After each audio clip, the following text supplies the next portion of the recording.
मरोगे तो तुम नरक में जाओ, तुम्हारी आत्मा को शांति नहीं मिलेगी। अगर तुमने इंसाफ नहीं किया गुलनाज के साथ, अगर तुमने इंसाफ नहीं किया मनीषा के साथ, मरोगे तो तुम नरक में जाओ, तुम्हारी आत्मा को शांति नहीं मिलेगी। अगर तुमने इंसाफ नहीं किया गुलनाज के साथ, अगर तुमने इंसाफ नहीं किया मनीषा के साथ, अगर तुमने इंसाफ नहीं किया मेरे इलाके की एक और एक बच्ची थी, उसका निकाह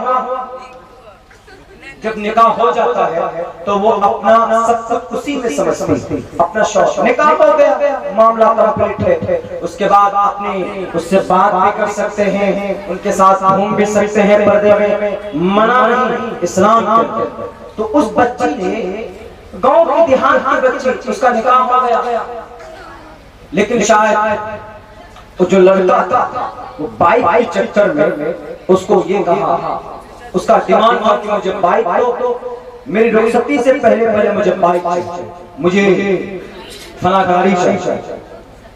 उसके परिवार वाले गरीब थे, उन्होंने कहा कि सब्र करो, अब्बा इंतजाम कर रहे हैं, आपको मिल जाए, लेकिन इतना उतावले मत बनो। अंदर ही अंदर लड़के के माइंड में क्या सेट हुआ, मेरे भाई क्या कहा उस लड़की से कि चलो चलो तो घुमाने लेके चल, बीवी है घुमाने लेके जाइए, accepted, no objection according to Islamic शरीयत, मना नहीं। उसको खुशी हुई कि मेरा शौहर मुझे बुला रहा है, आज कहीं घुमाने लेकर जाएंगे, रोमांटिक मूड में है, चलो भाई। चली गई माँ से पूछा, माँ ने कहा, माँ ने पूछा तो कहा कि अम्मा मैं ऐसे ऐसे उनके साथ इज्जत के साथ, हमारे यहाँ नाम नहीं लेते शौहर का, बहुत से लोग बोलते हैं कि निकाह टूट जाए, निकाह कमजोर हो जाएगा नाम लेने, ऐसा कुछ नहीं है। अतबन अगर कोई ऐसा करता है तो अलग बात है, नाम लेने से सिर्फ निकाह नहीं टूटता, इतना आसान नहीं। तो मेरे भाई वो बच्ची गई अपने शौहर के साथ, उसको ले गए वो एक सुनसान जंगल भट्टा जहाँ पर ईंट बनता था, लॉकडाउन में अभी सुनसान इलाका एकदम कुछ नहीं, वहां पर पहुंचे, वहां पर उन्होंने पहले से अपने जानवर से 5 अपने दोस्तों को बुलाकर रखे हुए थे, सिर्फ ये इंतकाम लेने के लिए कि इसके अब्बा से हमने गाड़ी मांगी, गाड़ी नहीं दी हमें, तो इसे इंतकाम लेना। अगर इंतकाम ही लेना था तो उसके बाप के घर पर जाकर चला देते, उसके बाप से लड़ाई करते, इस मासूम सी बच्ची की क्या गलती थी। आप उस वाक़े को सुनेंगे तो बड़ा ताज्जुब होगा कि हमारा समाज का मानसिकता कितना घट चुका है, कितने स्तर हम गिर चुके। मेरे भाइयों, उसने अपनी बीवी को उनके हवाले दे दिया, कहा कि लो ऐश करो। शौहर है वो बेचारी अपना सब कुछ, अपना protector of her life, the army of her life, पूरी जिंदगी उन्होंने देखी थी उसके साथ, एक सपना देखा था उन्होंने उसके साथ। गाड़ी पर बैठ जाता है बाइक पे और वीडियो भी करता, और उन्होंने कहा कि जाओ तुम लोग ऐश करो उसके साथ। उन्होंने सिर्फ ये नहीं कि उस बच्ची के साथ जुल्म ज़्यादती की, सर पैर तक कोई अंग ऐसा नहीं था जिसको सिगरेट से न जलाया गया। पहले उसको तड़ता उसके प्राइवेट पार्ट को जलाया गया, उसके ब्रेस्ट को जलाया गया, उसके गाल में चिक्की के ऊपर निशान डाले गए, उसका बाल खींचा गया। यानी ऐसा लग रहा था कि जैसे कि ये शायद याजूज माजूज की कौम आ गई इस धरती पर लूटने के लिए, खसूटने के लिए, हैवान आ चुके हैं ये। मैं अपनी आंखों देखे उस लड़की की लाश को देखकर मैं खुद आया था हमारे क्षेत्र के बाद भी, उस वक्त इलेक्शन भी चल रहा था। तो मेरे भाइयों, उसके साथ ऐसा हुआ और बारी-बारी उन्होंने उनकी इज्जत लूटी। जब वो बच्ची बेहोश हो गई तो उन्होंने उसको मारने की कोशिश की। वो बच्ची फिर भी नहीं मरी। तो उसके बाद उन्होंने जुल्म की इंतहा की, उन्होंने उस बच्ची के साथ वो किया। मेरे ख्याल से आज तक तारीख के अंदर इतना दर्दनाक हादसा नहीं कोई किया होगा। ऐसा कोई ऐसी कोई मिसाल आपको नहीं मिलेगी जुल्म के, वायलेंस की, कि एक औरत के साथ इतनी नाइंसाफी हो रही है। उस वक्त अल्लाह ने आसमान से फरिश्ते को क्यों नहीं भेजा?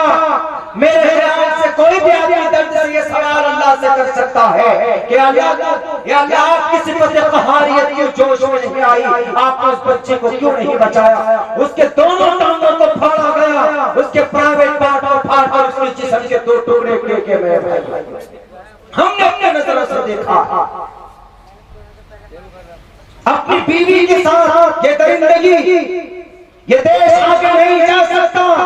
इस देश के रखवाले, ऐसे मानसिकता रखने वाले लोगों को आप जब तक फांसी पर लटका कर नहीं भूनेंगे गोलियों से, तो ऐसे नाहंजारों को कभी भी सबक नहीं मिल सकता। क्या गुनाह था उस बच्ची का, क्या गुनाह था? लेकिन आज तक उसके मुजरिम फरार हैं। पुलिस प्रशासन के लोगों को 1 लाख रुपए दे दीजिए तो वो अपना केस वहीं से डाउन कर देते। आईओ को मैनेज कर लीजिए, एसपी डीएसपी को मैनेज कर लीजिए, डीएम एसडीएम को मैनेज कर लीजिए, आईजी डीआईजी को मैनेज कर लीजिए तो केस क्लोज। क्या विश्वास? ऐसा मत कीजिए खुदा। इस देश के अंदर, इस देश को तरक्की मिली है हमारी बेटियों से भी। ऐसा नहीं कि सिर्फ इस देश के नौजवान, इस देश के हमारे वीर सपूत ही इस देश के फाइटर हैं, स्वतंत्र सेनानी है। उस वक्त औरतों की तकरीबन 15,000 की तादाद थी जब उन्होंने जालिम अंग्रेज का मुकाबला किया था। मेरे मां, मेरे बहनों, आप कमजोर नहीं हो, आप ताकतवर हैं। हजरत आसिया के उस गुलाम, हजरत आसिया के उस खादिमा को याद, उसकी वाक़यात को याद कर लीजिए, आपका सीना वैसे भी चौड़ा हो जाएगा।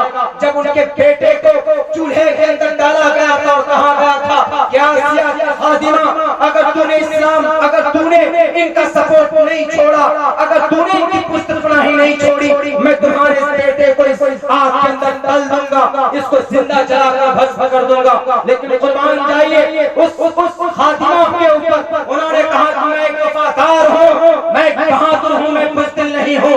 जैसे सुमैया ने आवाज जवाब दिया था अबू जहल को, अबू जहल की शक्लें देखकर इंसान को डर पैदा होता था। इतना खतरनाक लुक था उसका। लेकिन उनकी आंखों में आंखें डालकर बीबी सुमैया ने कहा था कि अबू जहल, जितनी ताकत हो तू आजमा ले, आज तू सुमैया को अपनी जगह से नहीं हटा सकता है।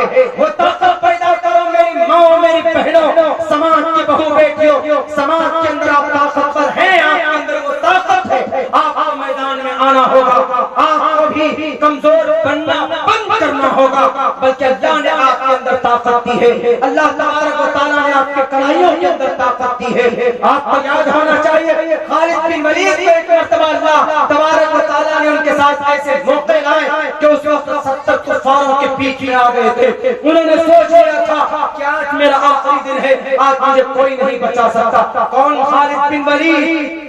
350 तकरीबन फाइट किए उन्होंने कुफार के साथ, मुशरिकीन के साथ, लेकिन उनकी मौत बिस्तर पर आती। एक मौके पर उनको घेर लिया जाता है, कुफारों के, मुशरिकीन के नरगे में आ जाते। उन्होंने सोच लिया क्या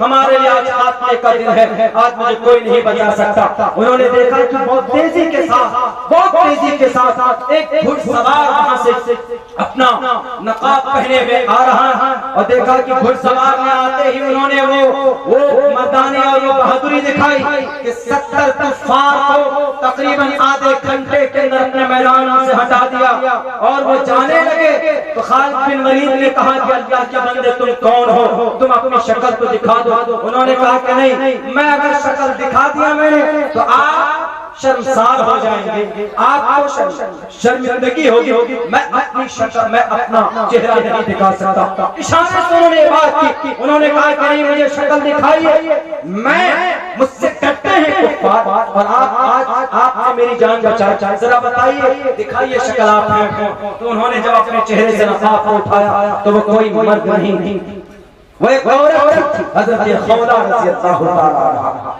ये औरत की ताकत होती है, औरत थी 70 गफ्फार को वासिले जहन्नम करके अपने हीरो को उठा करके वहां से लाए। मेरे माँ मेरे बहनों, आपको ये ताकत अपने अंदर, ये कॉन्फिडेंस आपको पैदा करना होगा।